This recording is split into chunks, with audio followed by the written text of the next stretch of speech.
Seto leelod on kõik väga pikad laulud, need on jutustused seto naise elust, igapäevastest tegemistest.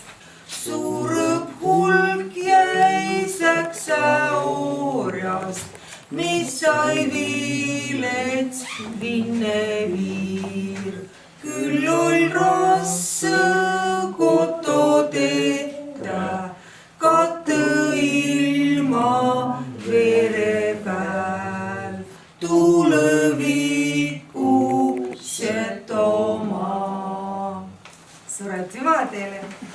Me räägime nüüd praegu sellest osast, mis hetkel on Eestimaaga küljes kokku jäänud, see on 1/3 Setomaad. Kui me läheme kontrolljoone taha, Petseri taha, siis seal võime öelda, et me oleme omaette rahvus. Eestimaa seda kuulutanud ei ole paraku. Et seetõttu Eesti jaoks me oleme ikkagi endiselt murre, õigemini Võru murde Seto murrak, kui täpne olla. Mul on siin üks selline ilus pilt, mul on sõrmuspeko.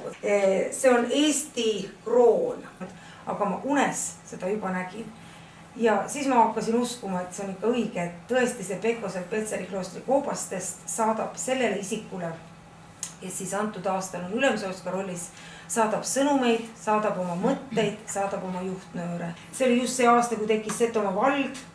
Nii et mul oli õnn sellel aastal olla just Setomaa Ülemsootska.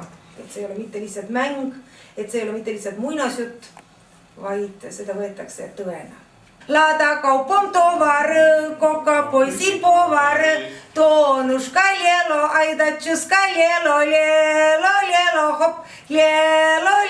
hop, püksin job sopukavits, labakinnas rukavits, valgõ vino vodka, vinnemüts pilotka, toonuška lielo, aidatšuska lielo hop, võtad õlut, tuom piva, oled kravik nekrasiva, toonuška lielo, aidatšuska lielo hop, lielo hop. Mind ristiti Pankevitsa kirikus Pelageejaks, aga setod teevad need vene nimed alati omamoodi. Pööravad nad ära ja setode jaoks siis Pelageeja on palaga.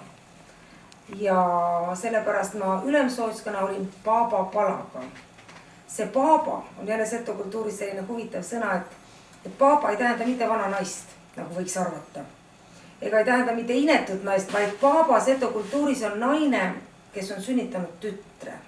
Ta võib olla 18-aastane. Kui ta on tütre sünnitanud, siis ta on Paaba.